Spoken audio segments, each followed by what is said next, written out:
So, ayan. Totoo ba yung relo natin? 7:51? Okay, so totoo siya.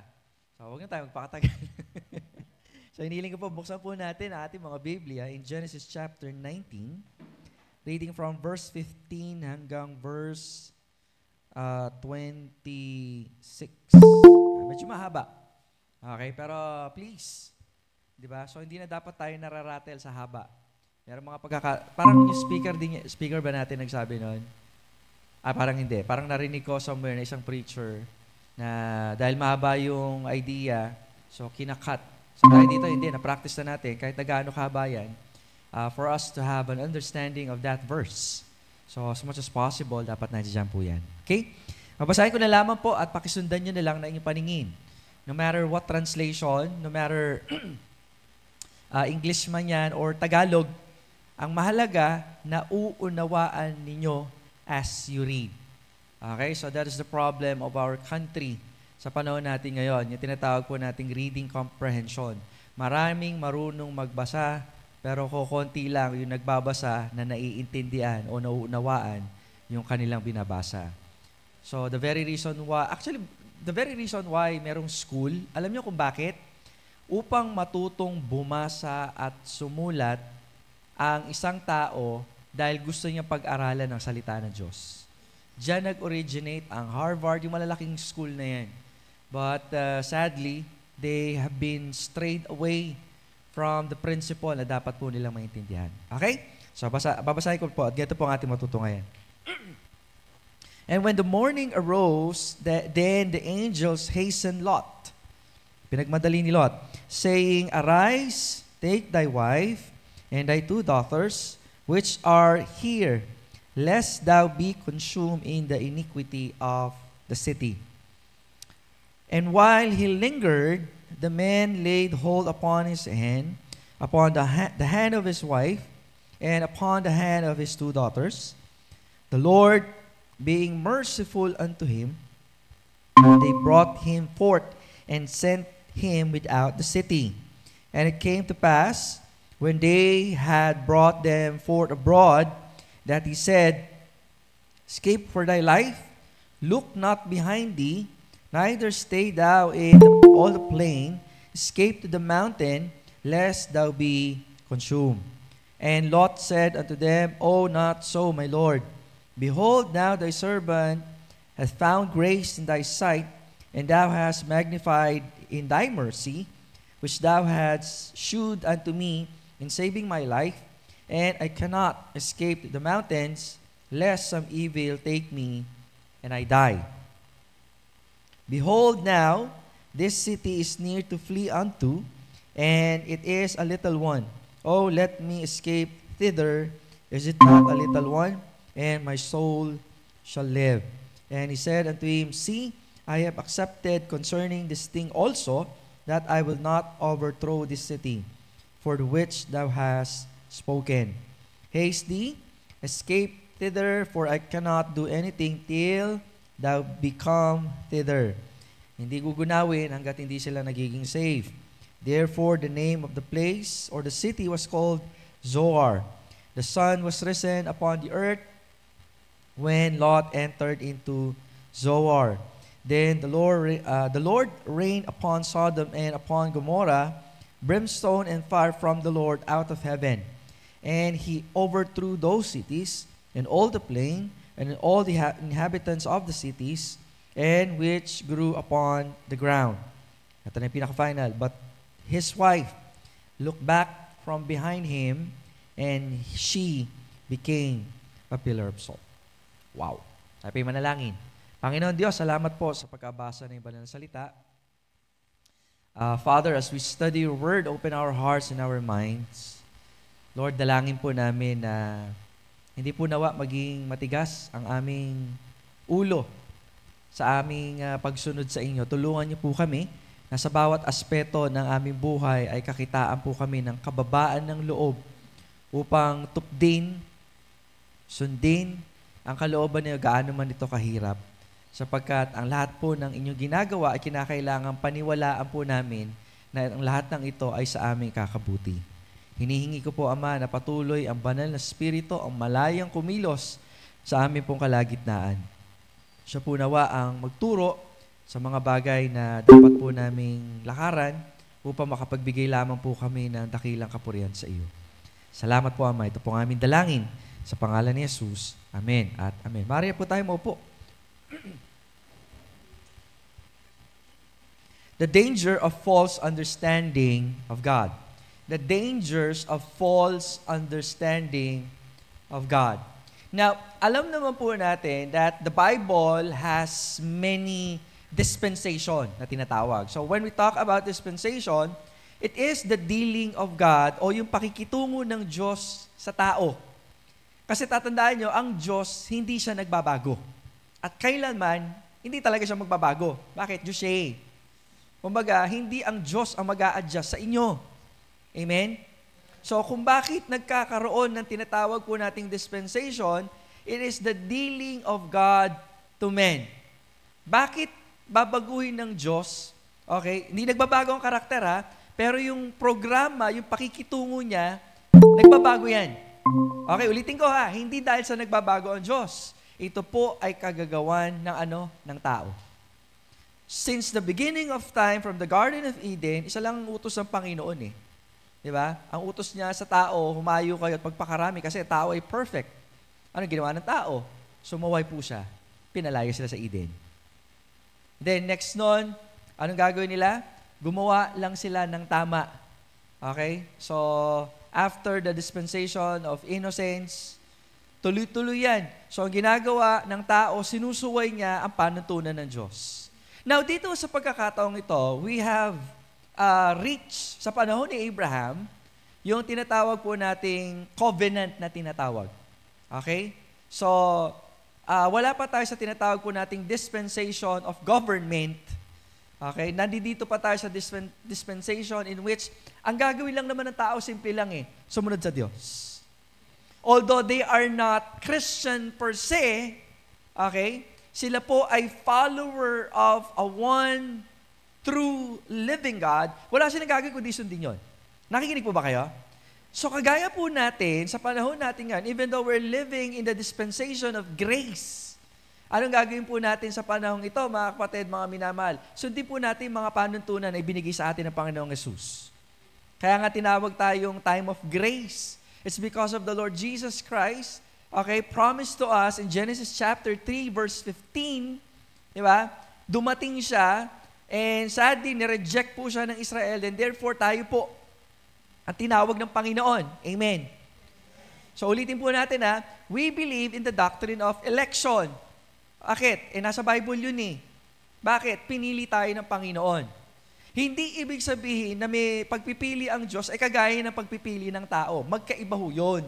Okay? Kasi lumalabas, kapag ang Diyos namimili, parang sa atin, it's unfair. Diba? Pero sa Diyos, hindi po eh. Meron po siyang sariling kaisipan at kinakailangan ang bawat tao na talagang, alam yan, tinanggap ang biyaya ng Diyos ay dapat magpasalamat. Amen po ba? Kaya nga, ang buhay po natin ngayon, ang buhay mo bilang isang mananampalataya kay Kristo, ipaglilingkod mo yan sa Diyos. Amen? Kaya mapalad ho tayo. We are so blessed. Kasi sino ba naman tayo para pagbigyan ng ganong kalaking biyaya? Tandaan ho ninyo ha, hindi kayo ang pumili ng inyong kaligtasan. Hindi tayo ang pumili sa Diyos. Siya yung pumili sa atin. Dahil sa kanyang kahabagan. Sa dinami-dami ng tao na nashare ng gospel, isa kayo sa, alam yon, pinili ng Panginoon para tumanggap ng biyayang ito. Isang napakadakilang biyaya na dapat po nating laging consider. Kaya bagaman, ayoko sabihin harsh, pero tama yung sinasabi ni nanay kanina eh. Diba para bang walang dahilan para hindi tayo magpasalamat sa Diyos. Wala talaga.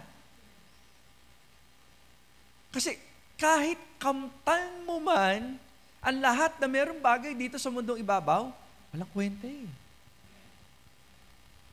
Sa mga hindi nakakaalam, Meron po akong sideline. Yan, ako po yung nagtuturo. Okay? Ako po yung nagtuturo ng ethics. Simula lang kami kanina. Kasi last time, hindi kami nakaano eh. And sinabi ko sa mga estudyante, ano po sila, third year, mga nursing students. When we talk about morality, maganda siyang pag-aralan kasi very obvious. Kasi ang panahon natin, ang pinakamababang level ng tinatawag po nating morality. Ang gulo na ng mundo. Napakagulo. Saka makakitang, alam mo yun, hindi mo na maintindihan kung ano yung lalaki at babae sa panahon natin ngayon. Ito yung panahon na yung mali nagiging tama at yung tama nagiging mali. At dahil naging babad ka na dyan, nadidemonize na ngayon yung mga taong gumagawa ng tama. I will give an example. We celebrate kapag, alam mo yun, merong isang estudyante, nag-aaral, pero nabuntis. Saludong-saludo sila, palakpakan. Woo! I'm not saying it's wrong na mag-aral ka na nabuntis, but in the first place, hindi dapat yun eh. Nagigets niyo? So, ito yung panahon na nagiging cheap na yung kasal. Kaya nga pinapasa yung divorce law. Hindi lang makapasok-pasok kasi nga hindi dahil may good morality tayo, hindi dahil Christian country ang bansa natin. May kumikita kasi dyan. Ganyang katindi, ganyang kadumi ang ating mundong ginagalawan. Kaya nga, alam mo yan, isang dakilang biyaya ng Panginoon na tayo po'y nakatagpo ng kaligtasan. At kung sakaling kinokorek po kayo sa mga bagay na ating ginagawa, mapalad ho kayo. Kasi sino na magkokorek? Wala na. Kaya nga nagiging tayo, asin at ilaw ng sanlibutan. Ngayon kung ang ilaw na yan, pakindap-kindap po siya, tapat ngayon, bukas makalawa hindi, yari ho tayo dyan. Ito na yung panahon na kinokorek ka pero ayaw mo. Hindi ho Kristyano yung ganun. Hindi ko sinasabi ligtas ha. Ang sinasabi ko ho, hindi ho galaw, hindi ho pamumuhay ng isang tunay na mananampalataya yung ganyan. Kahit na sinasabi natin, hindi natin pwedeng i-judge ang kaligtasan, pero tandaan po ninyo, makikita sa bunga ang tunay na ligtas. Makikita talaga. And, masyado tayong malayo, gabi na. In the book of Genesis, specifically in the life of Lot, okay, in the episode of the burning of Sodom and Gomorrah, it's very pivotal for us to understand kung ano nga ba itong mga nangyayari. Okay? Pwede natin kasing pagpalagay or medyo nadidikit siya sa salitang backsliding. Kasi nga, may pagkakaalam si Lot patungkol sa Diyos. Tama? And then, nag-stray away po siya. So, hence, pwede natin sabihin backsliding. Pero dahil sabi ko nga, he is not a Christian, but he is a believer of God, di ba? Pwede nating incorporate yan eh. Pero mga kapatid, it's important also to know na hindi lamang po itong si Lot, maging yung asawa niya. Okay? Kasi dahil kilala niya ang Diyos, itong si Lot, somehow nakakarinig din tong asawa niya. Tama? Kumbaga, kung na-train ni Abraham si Lot to worship God, tandaan po niya, wala pang anak si Abraham noon. Tama? So, consider the next in line sa magiging tagapagmana niya, bukod kay Eleazar, nakatulong niya, ito yung pamangkin niya. So, anong gagawin niya? Tuturuan niya in the ways of God. Okay? Tama? So, ngayon, dahil nagkaasawa po siya, somehow itong asawa, may idea po siya patungkol sa Diyos. But sadly, kahit na may idea siya, hindi siya tunay na sa Diyos. Nakikinig po ba kayo? Dito tayo papasok ngayon. Okay? Dito tayo papasok ngayon. Kasi nga, if we don't understand who God is, who truly God is, kaya nga dito papasok the dangers of false understanding of God. Now, ano po yung mga konsepto na pwede po nating makita? Okay? So, tandaan po natin when we talk about the wife of Lot, okay, or Mrs. Lot, tama? Tama ba? Alam niyo, pag kailan ko lang natutunan to eh. Nasa missions conference yata ako. Sa kultura ng India, hindi pala tinatawag na Mrs. tapos yung last name. Tatawagin pala siya, Mrs. tapos first name ng asawa. Halimbawa, kung nasa India si Ate Maika, tatawagin siyang Mrs. Eric. Nagulat din ako. So yung joke pala na, syempre hindi natin kilala yung asawa ni Potiphar. So Mrs. Potiphar, tama din pala yun. Gina-joke ko lang kasi nga di natin alam ang apelyido. But in other countries, syempre dahil iisa na lang sila, so identified yung babae to be with the husband. Wala lang. Kita yun, namangha kayo. Ngayon na din nalaman. Okay, so tuloy po natin. So again, one of the problems na pwedeng mag-arise dito sa storya po natin, kapag hindi tunay ang iyong pagkakakilala, majority ng iyong lifestyle ang dali mong ma-influence. Naiintindihan niyo po ba? Okay, in the case of Lot, o sabi nga natin, kilala niya, o may pagkakaunawa siya patungkol sa Diyos eh. Okay? Kaso nga lang, wala siyang paninindigan doon sa mga bagay na kanyang pinanampalatayanan. Kaya ang dali niyang masway. At yung mga taong, alam yan, hindi tunay or hindi pinanday, walang paglago sa pananampalataya, nagiging mangmang, nagiging foolish siya sa buhay. Kaya hindi, makita po ninyo, nung nagkaroon ng pag-aawa, yung mga alipin ni Lot at alipin ni Abraham, ang unang pinili ni Lot, hindi yung makapili niya si Abraham. Ano yun? Ang una niyang pinili ay yung convenience po niya. Ano yung pinili niya? The plains of Moab, if I'm not mistaken. Okay? So, yun po yung pinili niya, yung mas convenient sa kanya. Tandaan po ninyo, kung wala ang Diyos sa buhay ninyo, there is no comfort at all. Amen? Ngayon, pastor, bakit nandito ako sa paglilingkod, hindi siya comfortable? Exactly. Kasi nga, ang comfort natin, wala yan sa sitwasyon. Nasa Panginoon.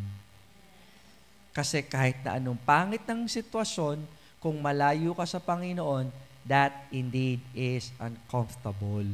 Kasi nga, ang comfort natin, wala sa bagay, wala sa tao, wala sa sitwasyon. Kanino? Nasa Panginoon. Kasi kung ang pananampalataya mo ay nakasalig sa tao, sa gusto, babagsak ang tao eh. Tama? Huwag mo sabihin asawa mo yan. Huwag mo sabihin kamag-anak mo yan. Huwag mo sabihin matagal na yan sa pananampalataya kung gano'n ang gusto niyo maging definisyon. Babagsak at babagsak yan. At magpapatunay lamang nito na kapag pumangit ang anumang sitwasyon, magpapatunay at i-reveal kung nakanino talagang tunay mo pananampalataya. Amen. Kinakwento kanina ni Tita, papasalamat siya sa Panginoon na dumating siya sa ganitong edad na nagstay siya sa gawain ng Panginoon. And that's very true. Kasi, ito chismis ko ha, marami kasi sa mga nakasama niya, as if that they were so active in the ministry.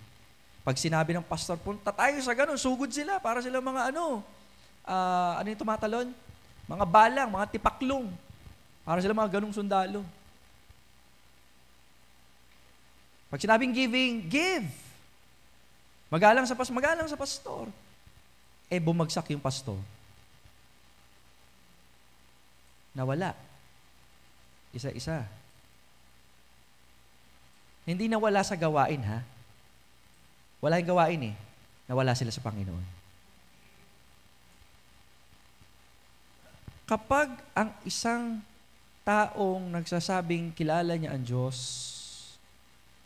at malayo siya sa Panginoon, kahit anong sipag niya sa gawain, mapapagod at mapapagod yan. Dahil gumagawa yan sa sarili niyang lakas at hindi sa koneksyon o sa relasyon niya sa Panginoon. Know the difference. Hindi sa pastor ang sandigan ng inyong pananampalataya. Di ba? Babagsak ang pastor eh. Hindi nyo nga alam kung kailan malakas o mahina ang pastor eh. Tama? Hindi nyo alam na may mga pagkakataon na tumatayo ako dito and I am so discouraged. But the Lord is using the message Diba? Para at least kahit papaano, makadaloy sa inyo dahil kailangan nyo eh. Hindi nyo alam yun. Ako alam ko yun. Minsan nagtatanong na nga lang ako sarili ko, ano ba yung sinabi ko? Ba't sila na-bless? Kasi hindi ako. Nagigets po ninyo? So dito sa pagkakataong ito, mga kapatid, mga minamahal, Lot is in danger. Okay? Is in danger kasi nga, hindi tunay. Walang paglago.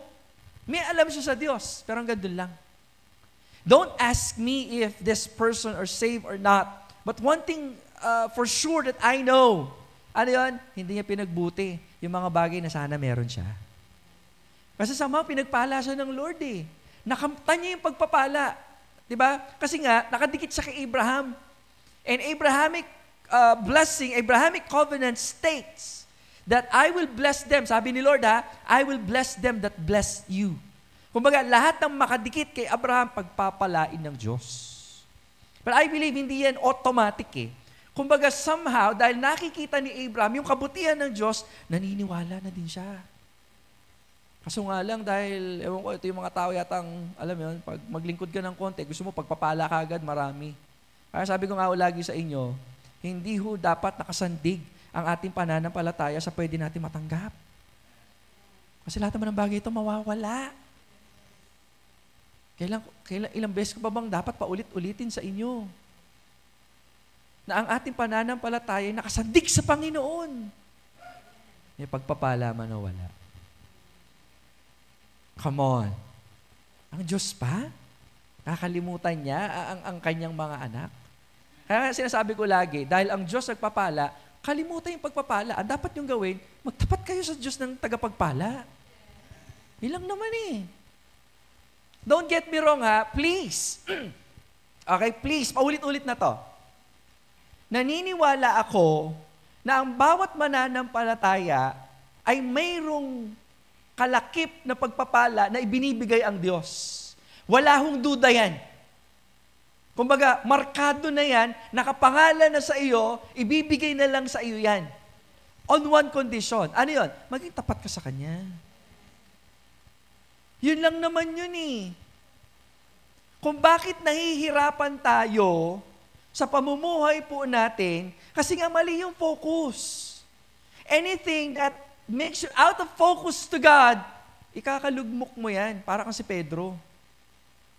Kasi si Pedro, alam mo yun, when he focuses on Jesus, he can do the impossible. Believe me, that is so impossible, yung makalakad ka sa tubig. But the moment na maalis yung focus kay God, that is the time that he is in danger. Amen?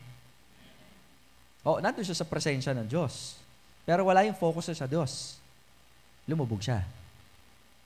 Tama? Ulitin ko. Nandoon siya sa presensya ni Jesus, pero wala yung attention, yung focus niya kay Jesus. Lumubog siya. And when he realizes that, wala na siya ibang ginawa eh. Anong ginawa niya? Lord, help me. Take note Paano matatakot ang isang tao na buong buhay niya, pangingisda ang alam niya? In short, professional swimmer to. But the fact na hindi niya control ang alon, ang hangin, wala siyang nagawa kundi humingi ng tulong sa Diyos. Hanggang kailan niyo ba marirealize na ang Diyos lang ang kailangan natin? Mag-aral kayo, good. Pero ano magagawa niyan? Magtrabaho kayo, sige. Yung pinapangarap mong abroad, sige lang. Pero at the end of the day, wala pa rin yan kapag malayo ka sa Diyos. Come on. Memory verse natin yan eh. Tama? Ano nga kasi memory verse natin? Nakalimutan ko. Jeremiah 9:23 and 24. Kumbaga talagang pinaka-gist niya lang, wala kang pagmamalaki. Kayamanan, talino, lakas, wala. Ang sabi ng Jeremiah, kung may pagmamalaki, alam mo kung ano lang? Kung alam mo kung ano lang? Relasyon. That you know it me. Yung katangian ng Diyos, actually dalawa lang yun eh. Diba? Yung binanggit doon, marami yun. Pero wala tayong pagkakilala sa Panginoon, baliwala. Bakit siya baliwala? Tignan nga natin. Now, in the story of Lot, it is a story of a person na kilala niya ang Diyos, kaso nga lang dahil hindi tunay, Di ba? Makikita natin yung impact ng malayo sa Diyos. Ano yun? Ang dali mong ma-influence. Okay? Ano yung influence na niya? Yung desire. Di ba? Notice the desire of the family of Lot, specifically yung asawa niya. Kasi sabi, ang utos sa kanila, gugunawin na yung Sodom at Gomorrah, makasalanan eh. Bakit gagawin ng Diyos? Kasi nga, God is just. Binigyan ng time para magsisi. Kaso nga lang, ano sabi doon? Umabot na hanggang langit yung kasalanan ng mga taong ito. Nung kinakausap nung Trinity, okay, si Abraham, remember that? Yung nakipagtawaran si Abraham kay God? Naalala niyo yun? So, umabot doon. So, ano nangyari? Napunta sila sa isang lugar na malayo sila sa Diyos. Hindi nila naprotektahan yung sarili nila. Kung ano yung mindsetting ng ginagalawan na nasa paligid nila, ganun na rin yung mindsetting nila. Imagine mo, ililigtas na sila. Ang iniisip pa rin nila, paano yung mga gamit ko? Paano yung kayamanan ko? Because if you have a wrong influence, you will have a wrong desire. Tama? Here's a proof. Verse 16. Sabi na 16 ganito. There's a word there that gives us a clue. Okay? So sinabi, umalis kayo dyan. Anong ginawa ni Lot? And while he, ano sabi? Lingered. Medyo paikot-ikot pa siya. Paano? Alam mo yun? Hindi niya alam kung ano gagawin niya. Alam mo yun, habag na lang ng Diyos yung kinaladkad sila. Ayun and the man laid hold upon his hand. Kinuha. Kumaga para bang, wala nang tayong mag-isip. Ano ka? Alam mo bakit ganun yung isip niya ni Lot? Kasi nga, nasa sa isang lugar po sila na walang mabuting influence. Kaya nga pati yung desire nila na dapat, alam mo yun, maka-Diyos. Kapag maka-Diyos ka, yung makapanglupang desire, nag-iiba rin yan eh. Tama? Pero dahil iba, yun yung nangyari. And ano kasunod? And upon the hand of his wife, upon of his two daughters, and ano sabi dyan? The Lord being merciful to them. Tutusip, gusto niya dyan sige, iwan na namin kayo. Yan pala gusto niyo eh. Pero ang ganda nun, The Lord being merciful. Alam niyo bakit naging merciful ang Diyos? Kasi nga, may pag-uusap tong dalawa, si Abraham at si God. Nakipagtawaran eh. Lord, gugunawin mo ba kung merong ganitong karaming tao? Hindi gugunawin pag may ganyan. Napansin niya, naku, mukhang malabo. Hanggang yung tawaran nila, pababa na ng pababa. Tandaan niyo, wala rin karapatan si Abraham na makipagtawaran sa Diyos. Kapal na naman. He is just pleading for God's mercy. Just like this one. Okay? Hindi lang yan. Tingnan po natin. Verse 26. Ayan, pinakalas. Tingnan niyo yung desire nila. But his wife looked back. Wow. The word look, diyan, meaning to say, longing. Okay? Nangangarap na bumalik uli. Pansinin nyo gugunawin na. Kumbaga para bang, meron pa rin siyang hope na baka naman alam mo, pag umulan ng apoy, baka may matira. Pwede namin maging kayamanan. Notice yung mindsetting, Baka naman pwede. Ganyan, yung mga taong, una, baka may connection ka nga sa Diyos, pero, meron kang pagkakakilala sa Diyos, pero putol yung connection mo sa Diyos. Si Lot yun. Or baka naman, kagaya ka ni Mrs. Lot, na nagkukunwari ka lang, but in reality, di mo talaga hinahanap ang Diyos. You are longing for something beautiful than God. Imagine mo yun? May mas maganda pa kaysa sa Diyos o sa ibibigay ng Diyos. Ganun yung niya. Kaya nga, again, sabi ko nga dito, yung word na look back from behind him, kumaga, ando doon si Lot eh. Okay? Para bang pinoprotekta? Wala lilingaw. Siya pa rin, lumingon pa rin. Ando na yung kaligtasan ng Panginoon. Diba? They just alam mo yan, go along. Although mahirap, at least ligtas po sila. Hindi ho tubig yung umuulan, apoy. Nakikita yung analogy? Iniligtas sila in a burning city. Kahit na sabi mo, wala silang panyapak, wala silang pagkain, basta mahalaga makaligtas sila doon. Yun yung biyaya. Sana ganun din tayo mananampalataya, no? Kaya natin mabuhay kahit wala na tayong bigas, marami kang utang, dapat bayaran. Pero dahil iniligtas ka ng Panginoon sa isang dakilang pagliligtas, magpapatuloy ka sa buhay na ito. Na yung desire mo, hindi na magiging desire, kagaya ng desire ng mundo, nag-iiba na. 2 Corinthians 5:17, ang sino man ang na kay Kristo ay isa ng bagong nilalang. Wala na yung dating pagkatao. Wala na yung dating pagkatao na pag wala ka ng pera sa iyong bulsa, nag-iibang pagkatao mo. Magi ka monster, rar. Minsan nakakatawa, but sometimes, you have to reflect. Kasi meron kasing kaisipan minsan na nilalabanan mo yung idea. Kasi nadaranasan pastor yun, kasi di coachy pastor. Ang hilig natin mag-compare sa ibang tao. Instead na mag-settle tayo sa promise ng Diyos, ang hilig natin maghanap ng butas. Ganun yung dating pagkatao eh. Ngayon hindi. Bakit? Totoo ka nang nakakilala. Totoo ka nang nakakilala. Now, if a person, nag-iiba yung desire because, alam niya, may maling influence nga, ano pa yung naapektuhan? Development. Ano yun? Paglago. If we are not fully connected to God, our development, walang improvement. Amen? So, alam mo yun, nag-iiba ng desire, nauudlot yung development. Na dapat natututo ka na, babalik ka na naman uli sa basic, sa step 1, sa square 1, ka na naman uli. Wala nang paglago.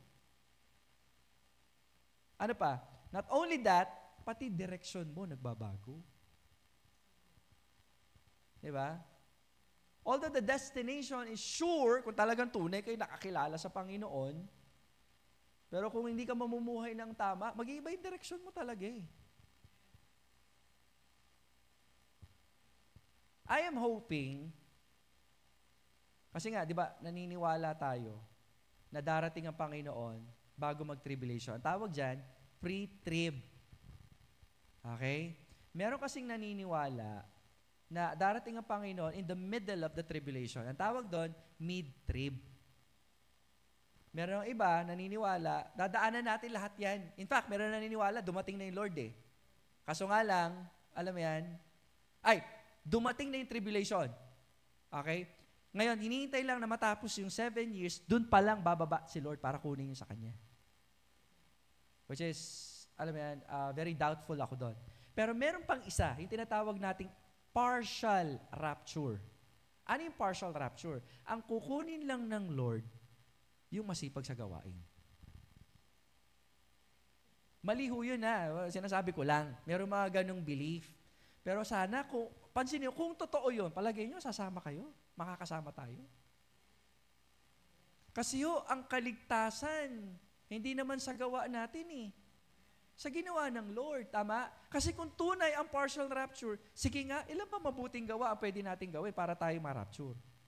Parang kaligtasan din lang yan eh. Di natin alam.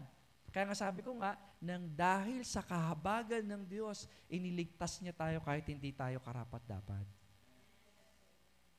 Yung talino mo, yung lakas mo, yung yaman mo, kahit wala ka ng mga bagay na ito, nang dahil sa habag ni Kristo, naligtas ka. At makakasama ka sa pre-tribulation.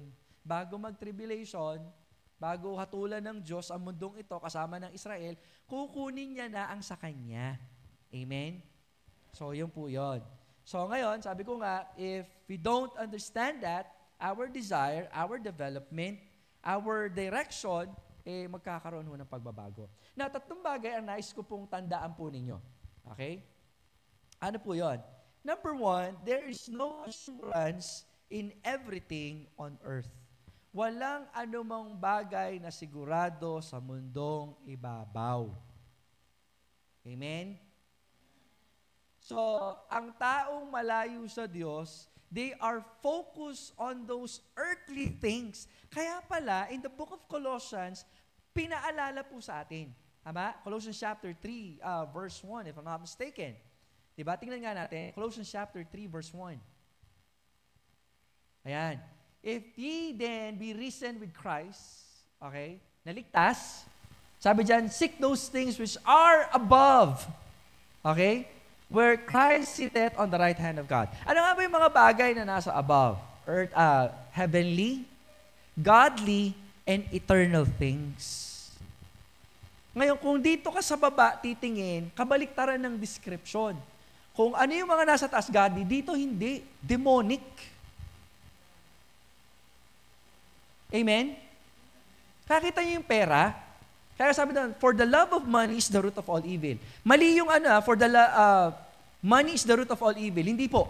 The love of money. Kasi yung pera, pwede namang gamitin sa gawain ng Panginoon eh. Kasi kapag minahal mo yung pera at hindi na ang Diyos, doon na nagkakanda ligaw-ligaw ang ating pananaw sa buhay. Diba? Ano pa? What are those things which are above? Eternal. Balik rin natin. Pag dito ako nakafocus sa lupa, temporal. Minsan pinagpe-pray natin, Lord, kahit isang lupa lang. Lord, kahit isang bahay lang. Lord, kahit isang kotse lang. Ano kinalaman nun sa pananampalataya?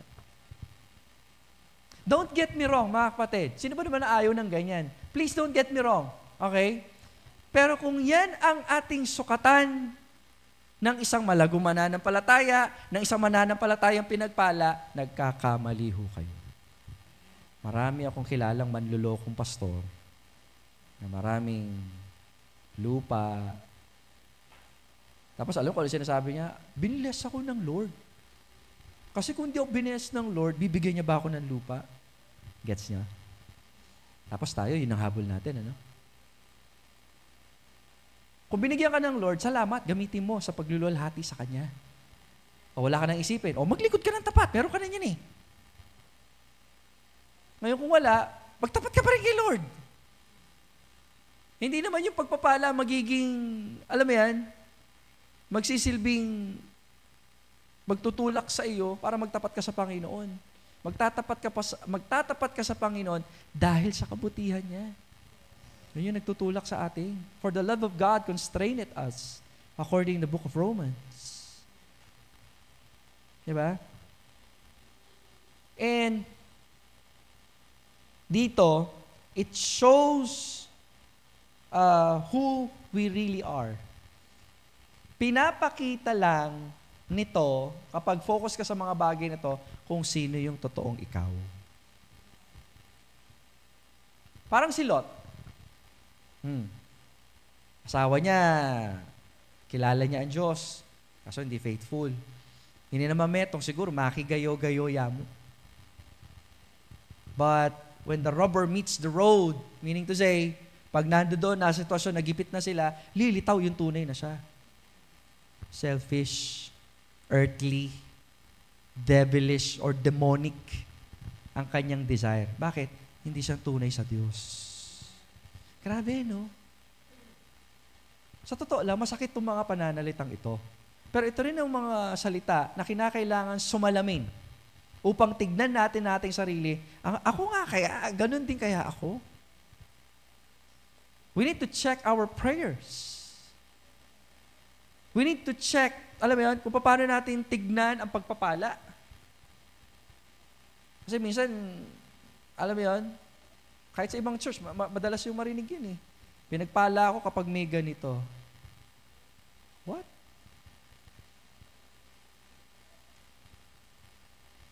One time, may narinig din akong ganyan.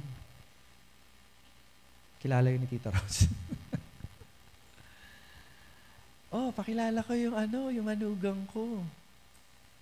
Pag ganun, bilang isang Kristiyano, in a family, ano yung mahalaga? Diba? Ano yung mahalaga? Siya, pinakilala niya, ito, ano to? Summa cum laude yan.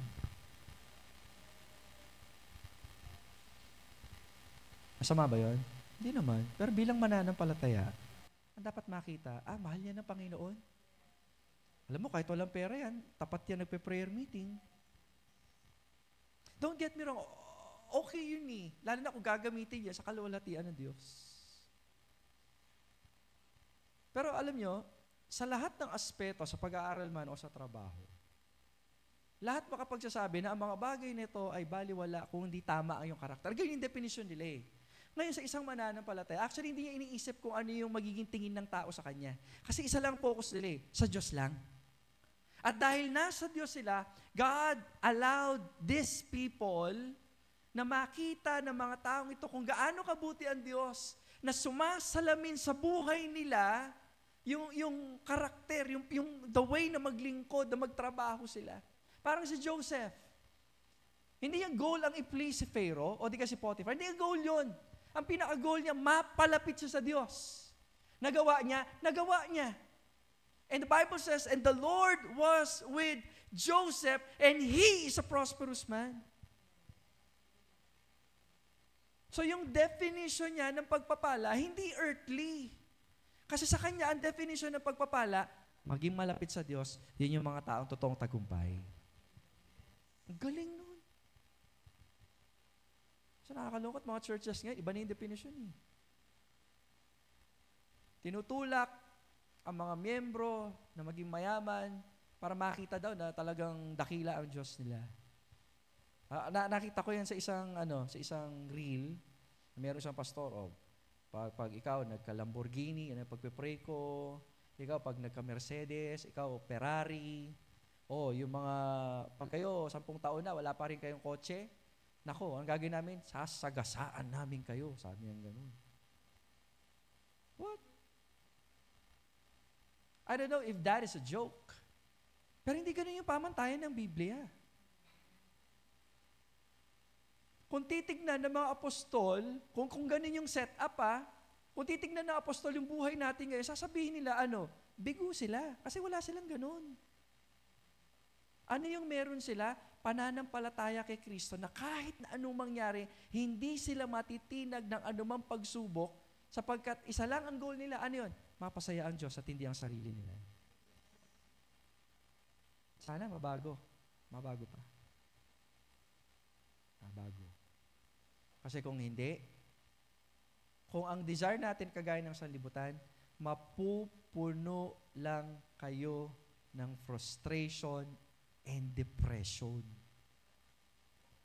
Sasabihin nyo, hindi ako mayaman, kawawa naman kami. Yung nagsiself-pity ka, kasi yung mga kasabayan mo, yung kapitbahay mo, kahit na masama yung ginagawa, pero ang desire mo rin, mag-desire na magkaroon ng ganun. Ang hirap, no?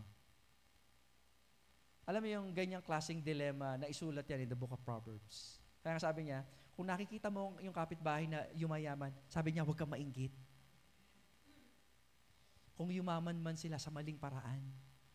Not necessarily may mga drug addict yan, or nagbebenta ng drugs. Kahit na sabihin mong faithful work, sa harapan ng Panginoon, ang kayamanan nila, baliwala pa rin. Bakit? Ang buhay nila, inilalagak nila sa mga bagay na temporal at hindi sa mga bagay na eternal.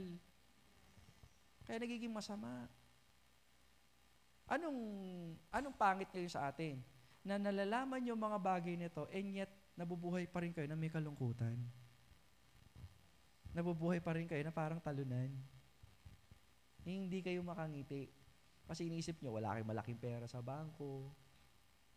Ang buhay ng Kristiyano ay masayang tunay. Hindi sa mga bagay na meron ka, na hinahanap ng sanlibutan ito, kundi sa mga simpleng bagay na minsan nami-miss natin. Kaya pag nag-testimony, salamat kayo. Kung wala kayong mapagpasalamat, ito gawin ninyo, iyakan nyo sa Panginoon. Lord, masyado na ba ako ingrato para hindi ko makita yung mga bagay na dapat kong pagpasalamat? Di ba nagpapasalamat, malinaw pa yung mata nyo? Di ba? Hindi ba kayo nagpapasalamat kahit papaano, nakakadinig pa rin kayo? Imagine kung bingi kayong lahat. Sige nga, paano na lang ako dito? Mga kapatid! Patay. Tawa-tawa kayo, pero pinagpasalamat nyo na ba na may malinaw kayong pandinig? When was the last time? Kasi iniisip natin, sabi ko, masyado naging makamundo. Amen? Masyado tayong humaba. The next one is, you cannot exchange, hindi ko na mabasa tuloy. You cannot exchange comfort or convenience over your own desire. You cannot or you should not exchange comfort or convenience for your own desire. Now, bakit natin to sinabi? Okay? Tingnan nyo. Nag-offer na ng kaligtasan ng Diyos. Ang sabi kay Lot, pumanik kayo ng bundok because that's the only way for you to be safe. Kaso nga lang, nagkaroon pa rin siya ng kondisyon. Yan na nakakalungkot pag malayo ka sa Panginoon. Ang hilig mong lumusot, ang hilig mo na para bang sumunod ang Diyos sa'yo. Lord, siguro mas maganda kung ganito. Alam mo yan? Parang pagsunod lang sa calling yan eh. Lord, susunod ako kapag yumaman na ako kasi masarap maglingkod na hindi na ako nanlilimos. Kasi pag meron na ako, pwede nang preach na lang. Pwede. Kaso hindi yun ang paraan ng Lord. Lord, one time lang, payamanin mo lang ako. Kung gusto mo lang ako mag-serve. Actually, hindi yun ang reason eh. Ang gusto ng Panginoon, yung experiential, alam mo yan, walk mo with Christ, na tanging sa Kanya ka lang aasa. Minsan nakakalimutan natin yun eh. Na sa paglakad natin, lagi mong kasama ang Panginoon. I remember the poem na, I don't know kung natagpuan na yung sumulat. Actually, yung sumulat, ang title niya, Footprints in the Sand. Ginawa lang yun sa isang sala. Okay, out of the blue, naisip lang ng isang tao na sumulat kaya ako ganito. I don't know if you're familiar with the poem. Sabi niya, habang naglalakad ako sa tabing dagat, I have noticed, na alam mo yun, na yung paglakad ko, it symbolizes my life. Diba? As I walk along, nakita ko there are two sets of footprints. One for me and the other kay Lord. Bakit? Meron ako relasyon sa Kanya. Magkasama kami lumalakad sa daan. Sa tabing dagat.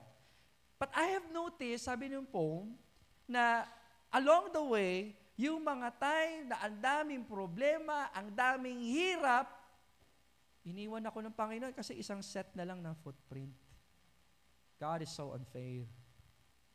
Tapos meron pa siyang parang pagrereklamo. Diyos, ba't mo ako pinabayaan? Pinangako mo sa amin, you will never leave us nor forsake us. Yun, tinitignan lang siya ng Lord. Sabi niya, anak, totoo yun. O, kita mo na, Lord, iniwan mo ko. Ako lang mag-isa. Yan ang proof.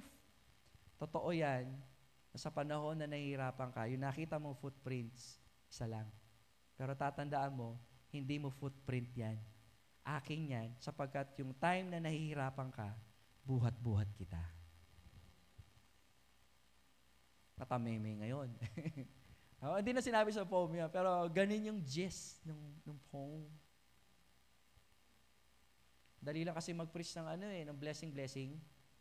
Yung bubulahin ko lang kayo na, sige, magtapat lang kayo kay Lord at bubuhos ang pagpapala. Dali lang yun eh. Pero yung time na magpakatotoo tayo, time na paghirap, nasa ng Diyos. Parang si Job, tatanggap lang ba tayo ng mabubuting bagay sa Diyos? At yung mga pangit na bagay, hindi na natin tatanggapin. Kaya at the end, ano sabi niya? Diba? Hubad akong lumabas, hubad din akong babalik. Purihin ang pangalan ng Panginoon. And that is the time na nawala lahat sa Kanya. Minsan, ang hilig natin mag-quote. Sige nga, i-quote natin yan. And if you're going to quote that, iset aside mo yung naging ending ng buhay ni Job. Kasi sa atin, hindi naman natin alam kung ano yung end natin eh. Meron ba nakakaalam? Hindi. Pero tatandaan nyo, nung nakakilala tayo sa Panginoon, yung destination natin, sigurado na yun. Ano yun? Langit na bayan, nakasama natin si Kristo. So, anong ginagawa natin ngayon? Ginagawa natin lahat ng bagay para magtapat po tayo. Kumbaga, ang buhay natin, sabi nga ng Galatians 2:20, hindi na sa atin to. Kumbaga, binabalato na lang natin ito. Kanino? Sa Panginoon. Kasi nga, yung ending, yung eternal life, masarap na yun eh. Yung dito, para to kay Kristo. Ang tanong, sinasabuhay mo ba para kay Kristo? O pilit mo pa rin kinukuha?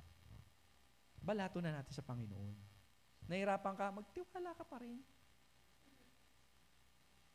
Ano ba yung worse than death? Wala na, death.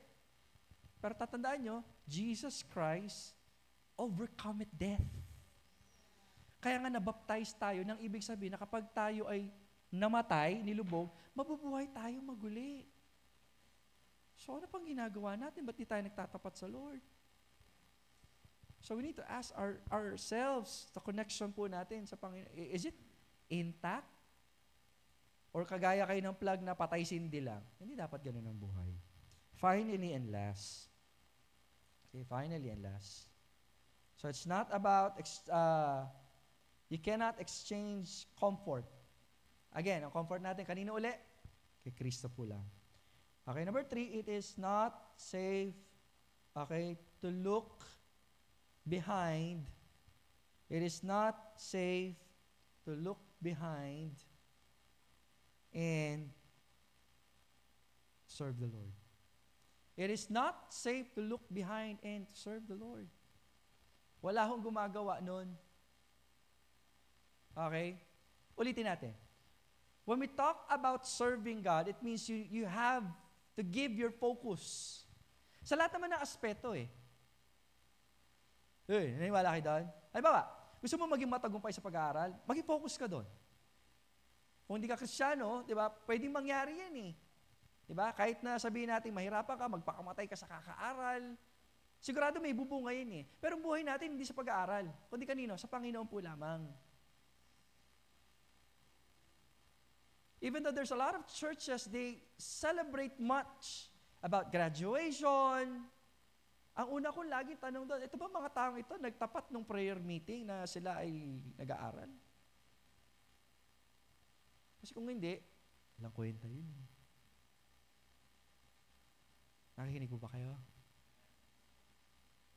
Even promotions in work. If you're disconnected to God, then therefore, it's nothing. Apostle Paul, sa dinami-dami ng kanyang credentials, kumbaga, he's a type of person na pwede siya magyabang ng kahit na ano, sa kahit na kanino. Pag-aaral, kayamanan, kasikatan, meron siya niyan. Pero ano kung sinasabi niya? All of these things are dung. Okay? Actually, yung word na tae, although nakakadiri, kung may mas nakakadiri pa sa tae, at mas pandidirihan mo pa siya, kasi yung level of pandidiri, masyadong malalim, yun tayo eh. So yung achievements na meron ka, baliwala yan kung wala kang amor sa paglilingkod sa Panginoon. Yung tipong hindi ka man lamang nababagabag kapag hindi ka nakapag-pray, hindi ka pa nakapag-devotion. Are you with me? Mamaya, tanongin yung sarili ninyo. Ako ba ay nababagabag, nalulungkot, hindi ako makatulog sa gabi kapag hindi ako nag-pray? O kahit hindi ka nag-pray, malaka ka pa.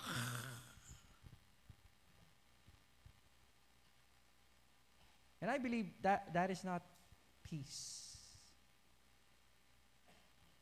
Hindi yung peace. Even Jonah, nung sumakay siya ng barko patungong Tarshish, bumabagyo, anong ginagawa niya? Natutulog ng mahimbing. Kasi hindi ibig sabihin na peaceful ka, you're okay with God.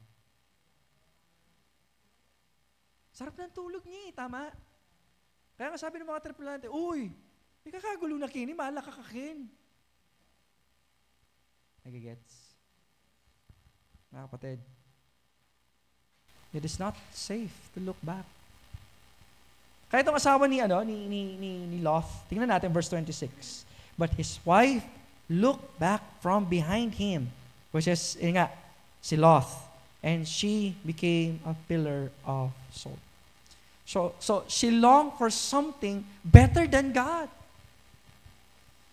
Yan yung prerequisite ng mga taong gustong sumamba sa Diyos-Diyosan. Kumbaga, pag nag-work yung kay God, glory to God, hallelujah. Pero kapag hindi na, kapag feeling mo malayo na si God, pag feeling mo, pag nagpipray ka, tumatama na ng sa ceiling, you will look for something better.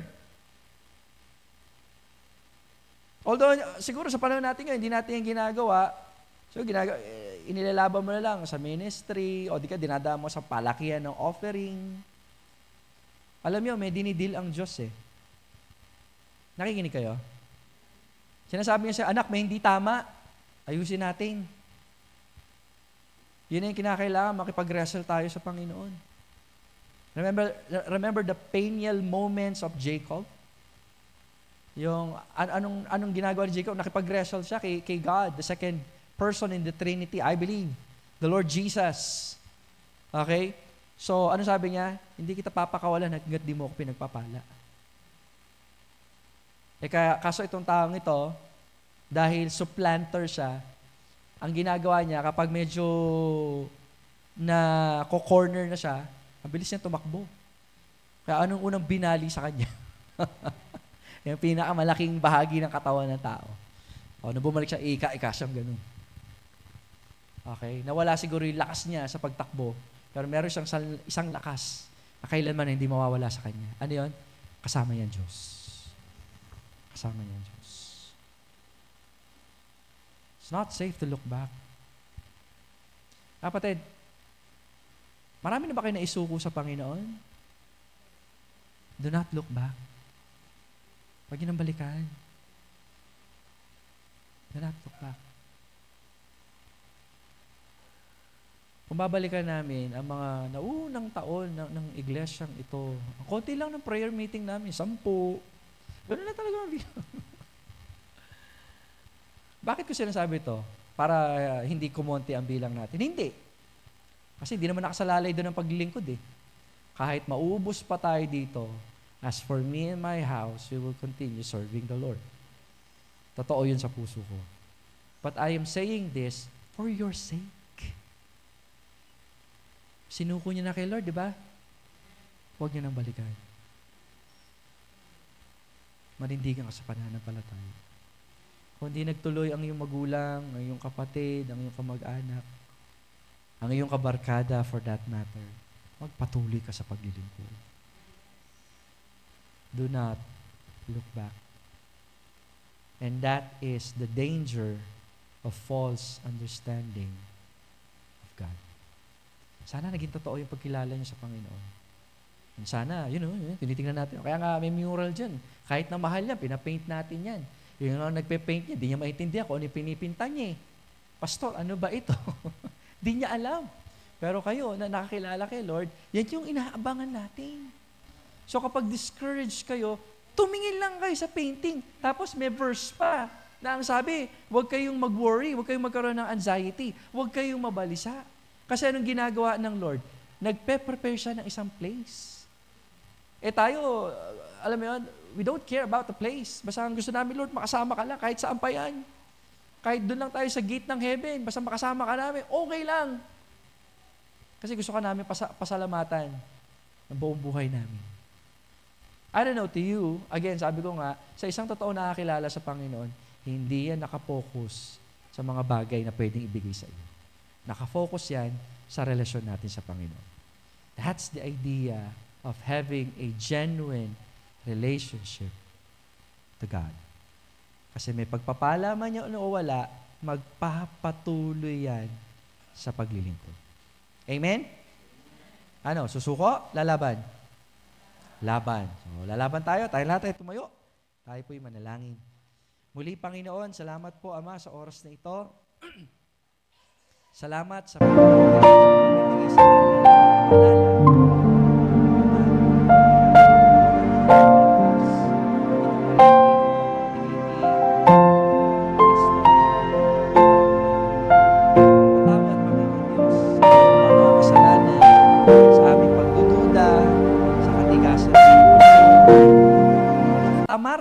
katamaran, pag-iisip ng mga bagay na pwede namin pagpasalamat sa iyo. Lord, hinihingi po namin.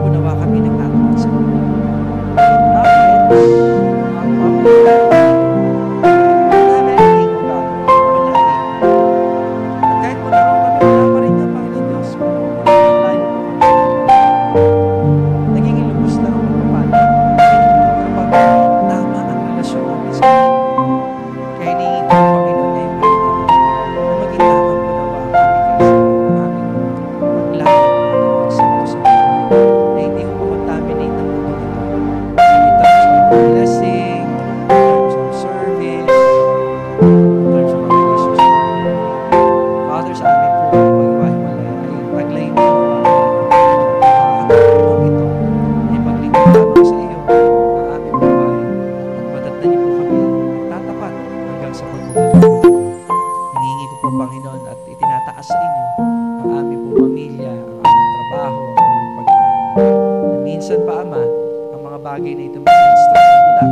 Hindi ito yung source ng aming pong kalakasan o makapaglingkod sa inyo, kundi ikaw mismo ang maging source ng lahat ng bagay sapagkat alam po natin, Panginoon, na magiging